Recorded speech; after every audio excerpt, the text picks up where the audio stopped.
Hello गामे गामे शोर कैलही सकरा में भोर बोले केकरा संग गेल रही मकई के बोले केकरा संग गेल रही मकई के गजर वाला के हथौरा बड़े दास भ गेलो 52 गज के लहंगा महंगा वाला नाश भ गेलो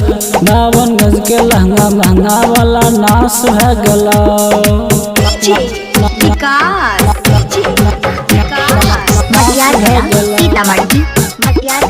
सीतामढ़ी के लहंगा महंगा वाला नाश भ गेलो केशव केलकर चुम्मा चाटी लगलो पूरा देह में माटी झूठे क्या के तो बहाना मनेले गरपुरा में पट तोहरा गलिया में आपाची हमर पास भ गेलो 52 गज के लहंगा महंगा वाला नाश भ गेलो 52 गज के लहंगा महंगा वाला नाश भ गेलो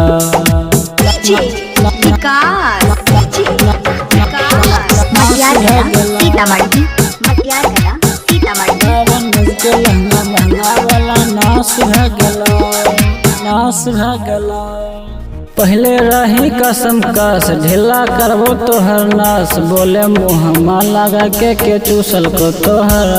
लाग तोहरो दर्द के एहसास भ गेलो 52 गज के लहंगा महंगा वाला नाश भ गेलो 52 गज के लहंगा महंगा वाला नाश भ गेलो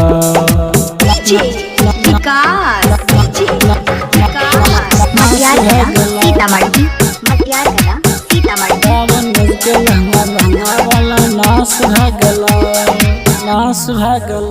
रोजे काम करे छी फर्जी तोहर तोड़ देबोगे सीन बोले सीतो ने कोनो दर्ज गायक रंजन बिहारी तोहर खास भ गेलो 52 गज के लहंगा महंगा वाला नाश भ गेलो 52 गज के लहंगा महंगा वाला नाश भ गेलो बड़ी खुश लागे छै गे।